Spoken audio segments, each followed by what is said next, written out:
Eu acho que eu sou um pouco rebelde.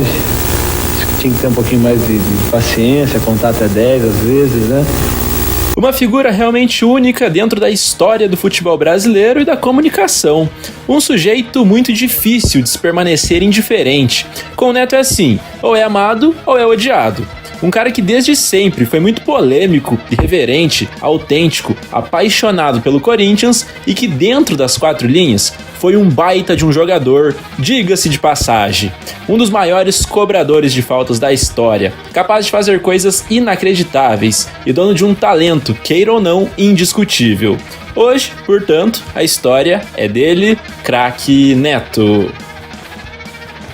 José Ferreira Neto nasceu no dia 9 de setembro de 1966, em Santo Antônio de Posse, interior do estado de São Paulo. E foi no União Possense que a relação do pequeno José Ferreira e a bola começou. Na sua infância, para ajudar a família, que dispunha de poucos recursos financeiros, o Neto foi vendedor de cachorro-quente e servente de pedreiro. Mas o seu sonho mesmo era ser jogador de futebol, e ele teve muito apoio dos seus pais para isso, que caminhavam com o Neto 10 quilômetros para voltar para casa depois dos treinos de a pé. A Ponte Preta foi o primeiro grande clube da sua vida, porém, por não oferecer um alojamento para o ainda moleque Neto, seu pai decidiu que ele não continuaria jogando no clube. Foi então que o Guarani entrou na sua vida. Com 14 anos, ele entrou na equipe e fez pouco tempo de base, pois logo pulou direto para o profissional. Isso aconteceu em 1983, quando o Neto tinha apenas 17 anos. E de 83 até 86, ele teve a sua primeira passagem pelo clube bugrino.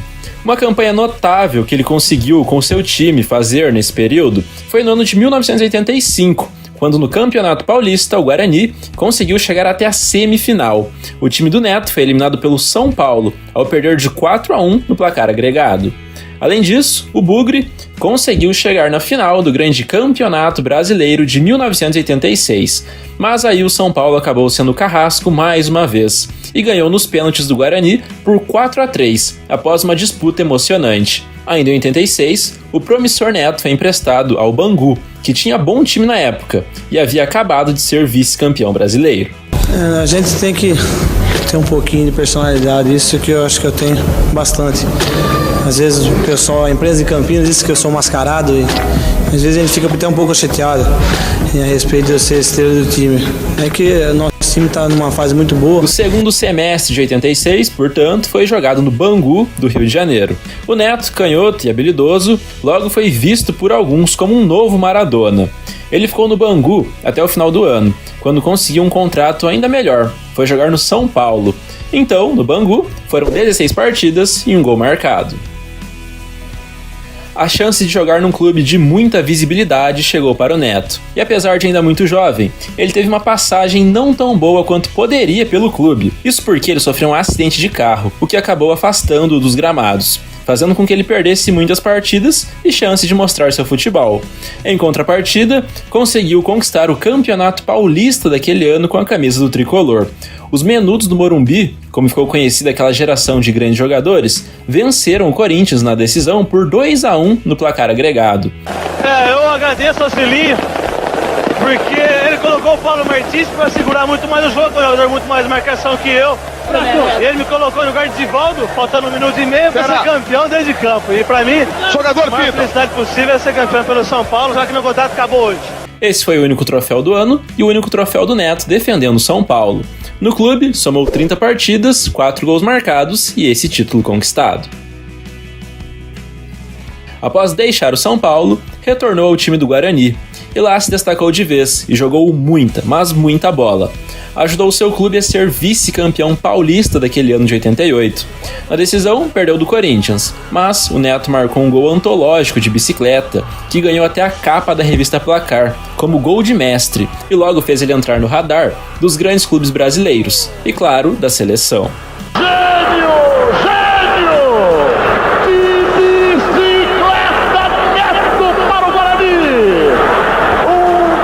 Sendo assim, ele recebeu a sua primeira convocação para a seleção principal. Seu primeiro jogo foi um amistoso contra a Bélgica, no qual o Brasil venceu por 2-1 e o Neto esteve em campo durante 76 minutos. Além disso, ele jogou na seleção olímpica, disputou as Olimpíadas de Seul e foi um dos destaques daquele time que perseguia o ouro olímpico. Na decisão, porém, o Brasil acabou perdendo de 2-1 para a União Soviética e teve de se contentar com a medalha de prata. Após o destaque no Guarani, o Palmeiras contratou o jogador para o ano de 1989. No Verdão, entretanto, o Neto não conseguiu ter o mesmo desempenho. Teve problemas com o treinador Emerson Leão e não ficou muito tempo no clube, sendo negociado, aliás, com o maior rival, o Corinthians. No Palmeiras, disputou 25 jogos, balançou as redes 3 vezes. No Corinthians, já conseguiu jogar muito melhor, e em pouco tempo de clube, já mostrou seu potencial e que poderia render ótimos frutos nos anos seguintes. O Timão caiu nas quartas de final da Copa do Brasil e foi apenas o 12º colocado no Campeonato Brasileiro. Já no ano de 1990, o Corinthians conseguiu uma das maiores e mais emblemáticas conquistas de toda a história do clube. Venceu o grande Campeonato Brasileiro pela primeira vez na sua história gloriosa. E o grande responsável pelo feito foi ninguém mais, ninguém menos que o craque Neto. Ele marcou 2 gols na vitória por 2-1 contra o Atlético Mineiro nas quartas de final e marcou também contra o Bahia na fase de semifinal, além, é claro, de várias atuações de gala. Na decisão, o Alvinegro bateu o São Paulo 2 vezes para sagrar-se então campeão nacional. O Neto fechou esse grande ano com 51 jogos e 20 gols marcados. Apesar dessa fase espetacular e inquestionável, sendo o melhor jogador em atividade no país, não foi convocado por Sebastião Lazzaroni para disputar o Mundial de 90, uma grande polêmica que até hoje mexe com o ex-jogador. É um absurdo o que fizeram com a gente na minha geração de 90. Absurdo, absurdo. Teve jogador que foi em 94 que eu jogava 200 vezes mais. Teve jogador que foi em 90 que eu jogava 1 milhão de vezes mais. Uma curiosidade interessante é que o Neto não só participou do jogo de despedida do Rei Pelé em 1990, como também o substituiu, numa partida em que a seleção brasileira jogou contra o resto do mundo. Além disso, o Neto marcou um belo gol de falta, que não evitou a derrota da seleção por 2-1. Já no ano de 1991, o Corinthians disputou a Copa do Brasil, porém não passou das oitavas. Foi vice do Paulista ao perder do ótimo São Paulo na final por 3-0. Mas não passou a temporada sem conquistas porque venceu a Supercopa do Brasil. Vitória em cima do Flamengo por 1-0, gol do Neto, após uma falha do goleiro rival. No Brasileirão, o Meia recebeu a bola de prata como o melhor da competição. Em uma partida contra o Palmeiras, válida pelo Campeonato Paulista desse ano, o Neto cuspiu no rosto do juiz José Aparecido de Oliveira, que o expulsou de campo. O Neto foi suspenso por 4 meses do futebol como forma de punição. Depois disso, o jogador se arrependeu demais do seu ato e até se reencontrou com o juiz José Aparecido, que o perdoou. No ano, o corintiano foi a campo em 41 jogos e marcou 19 gols. Diante da ótima fase, no auge da carreira, o Neto foi o camisa 10 e capitão da seleção brasileira na disputa da Copa América de 1991. O jogador deixou o seu na estreia contra a Bolívia, vitória pelo placar de 2-1. E o Brasil até passou da primeira fase de grupos e no triangular final acabou perdendo da Argentina e não conseguiu aquele título continental. Já em 1992, o Corinthians não seguiu no mesmo ritmo de conquistas e acabou passando esse ano sem levantar nenhuma taça sequer. O clube caiu nas oitavas de final da Copa do Brasil e ficou na 5ª colocação dentro do Campeonato Brasileiro. O Neto, por sua vez, mantinha um ótimo nível de atuações e números consideráveis para um jogador da sua posição. Um dos gols mais lindos da carreira do craque foi marcado justamente nesse ano. Ele acertou uma linda bicicleta numa partida contra o Guarani. Extravasou na comemoração, tirou a camisa e foi expulso de campo. Neto! Fala aí. Pô, os caras estão me xingando. Você já viu um gol mais bonito, sei? Neto, sendo de você eu já vi mais bonito, mas o gol é mais bonito da rodada dos últimos jogos. Bicicleta, pô. Quer dizer, na hora... O que é que você poderia dizer pra galera, Coronel? Nada. Fiz o gol. Por que é que você tirou a camisa? Não sei, na hora eu pensei nisso. Neto, Marcial, tirou a camisa e ele expulsou, hein, rapaz? Eu já tinha pensado nisso na volta, né? Não, de fazer o gol eu pensei isso. Não, de fazer o gol e tirar a camisa pra ser expulso. Não. Porque eu já tinha perdido um gol antes, mas antes de perder o gol eu já vi que eu ia sair. Ah, você escutou pelo alto-falante. Tem pelo alto-falante. Quer dizer, você sobe uma bola na frente do goleiro pra você, já sabendo que você vai sair, automaticamente você já tá morto. Ainda chutei boa, forte. Mas eu tinha certeza que eu ia fazer o gol. Ao todo, no ano, foram 51 jogos e 20 gols marcados. Em 1993, permaneceu no Timão até a metade do ano, e no período em que esteve no clube, conseguiu chegar até a final do Paulistão, porém, o alvinegro acabou sendo atropelado pelo rival Palmeiras e perdeu de 4-1 no placar agregado. Outro vice que o Corinthians teve nesse mesmo ano foi do Torneio Rio-São Paulo, em uma nova derrota para o Palmeiras. No segundo semestre, então, de 93, o Neto deixou o Corinthians para uma experiência internacional, foi jogar no Milionários da Colômbia. $700 mil foi quanto os colombianos pagaram ao Corinthians para ter o futebol do Neto num contrato de 1 ano. A intenção do jogador era usar essa transferência como trampolim para, quem sabe, jogar no futebol europeu e jogar mais na seleção brasileira. Só que isso não aconteceu, e ele deixou o Milionários com apenas 10 partidas e 3 gols marcados.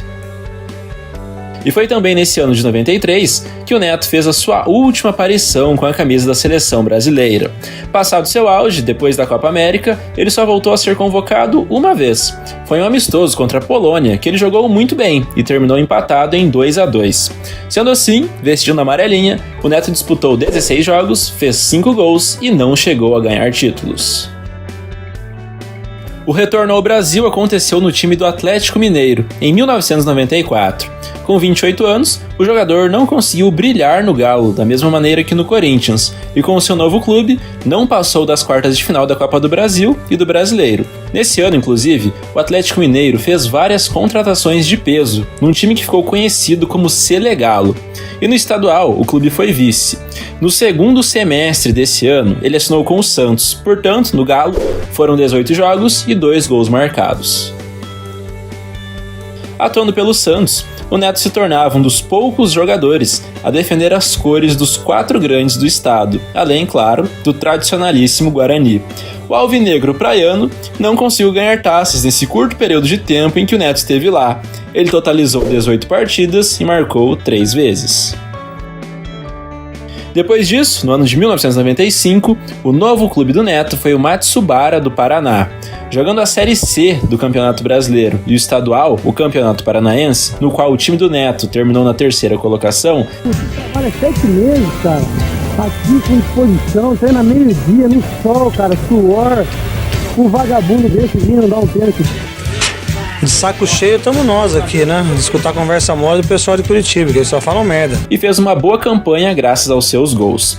Na equipe, ele totalizou 28 partidas e 10 gols marcados. Ainda nesse mesmo ano de 95, voltou a defender as cores do Guarani. O clube fez campanha ruim no Brasileirão e passou longe de conseguir se classificar para a fase final. Sem as mesmas condições físicas das primeiras passagens, o Neto não conseguiu desempenhar o mesmo grande futebol no Bugre, onde é um dos maiores ídolos da história do clube. E aí, para o ano de 1996, uma nova troca de casa. Então, defendendo o Guarani, craque Neto disputou 199 jogos e marcou 52 gols. E em 96 ele defendeu por pouco tempo a camisa do Araçatuba, que jogava a Série A1 do Campeonato Paulista. Lá, o Neto teve 5 jogos registrados e 2 gols marcados. No mesmo ano, fez o seu retorno ao Parque São Jorge, depois de ver anos de ouro, já muito mais experiente. E também ele não conseguiu ser muito útil para a equipe, que por sua vez não ganhou títulos. Isso mudou em 1997, quando o Timão venceu o grande Campeonato Paulista. No quadrangular final, o clube terminou à frente do São Paulo no saldo de gols para conquistar esse importantíssimo título estadual, o último da carreira do Neto, que deixou a equipe na sua segunda e última passagem aos 31 anos. E aí, no Corinthians, clube onde ele é um dos maiores nomes, craque Neto disputou 212 jogos, marcou 79 vezes e ganhou 3 títulos. Ainda no ano de 1997, teve uma breve passagem por outro clube. Dessa vez foi o Ozan Indaiatuba, que não figurava na elite do futebol paulista. Lá, jogou 22 partidas e marcou 5 gols. No ano de 1998, defendeu as cores do Paulista de Jundiaí. Disputou a Série C do Campeonato Brasileiro e o clube não conseguiu acesso. Portanto, na equipe, o Neto jogou 11 partidas e marcou 6 vezes. O último clube da carreira de craque Neto foi o Deportivo Itália da Venezuela. Lá, foram 5 jogos e 1 gol marcado. Atuando pelos clubes, ele disputou 571 jogos, fez 165 gols e ganhou 4 títulos. Após passar por Record e Rede TV, foi na Rede Bandeirantes que foi contratado em definitivo como comentarista em 1999. Até o momento, Neto ainda trabalha na emissora. E durante todos esses anos, trabalhando em diversos programas diferentes, ele colecionou várias e várias polêmicas. Só da Renata que eu vou várias vezes, mas tem muita gente lá, né? Porque eu nunca fui com ela sozinho. Com a sua mulher e seus 2 filhos. Exatamente, meu filho até te beijou a boca. É verdade, tem 1 ano, gente. Coisas que eu gostaria de ter feito. Mas não deu pra fazer, mas tudo certo. Aí, um negócio aqui, pode discordar. Que é isso? Discorda. Então o senhor coloca que o Palmeiras vai ganhar tudo. Não é isso que eu tô dizendo. Você desprezou o Paulo, você desprezou o Guarani. Não, senhor. Você desprezou sim. Não, senhor. Não põe palavras na minha boca. Não, senhor. Outra coisa na sua boca, se valendo. Não, senhor. Não, senhor. Não põe palavras na minha boca, não. Eu não falei nada. A imprensa que faz o Jadson tá com lombriga? O cara tá com lombriga. Ah, então e o Fagner, que eu sempre falei que o melhor lateral direito do Brasil, ô Fagner. O cantor, né? Porque você é um mascarado do caramba, né? Você tá uma perna danada, não dá entrevista mais pra ninguém. Eu não quero faltar o respeito com você, cara. Sinceramente. Mas o que é Aston Villa, velho? Perto do Palmeiras, perto do Santos, perto do Corinthians, perto do Flamengo. É um time pequeno. Atualmente, ainda na Band, o Neto é apresentador do programa Os Donos da Bola, da Band São Paulo, onde divide espaço com ex-jogadores como Veloso e Souza, por exemplo. E também ele tem a sua própria rádio, a Rádio Craque Neto. Se autodenominar craque não é para qualquer um. Esse monstro sagrado de Santo Antônio de Posse conquistou o coração das torcidas do Bugre e do Corinthians, virou o xodó da Fiel. Como jogador, jogou muita bola e nos agraciou com momentos e lances memoráveis. Como comunicador, se tornou um dos mais populares e assistidos do país. Esse foi e continua sendo, então, o grande Craque Neto. E a você que assistiu até aqui, eu só tenho a te agradecer, pedir que você compartilhe o canal com seus amigos, que semana que vem tem mais, então até a próxima e falou! E que Deus abençoe só as pessoas boas. E quem não for boa aí, que vá pro capeta!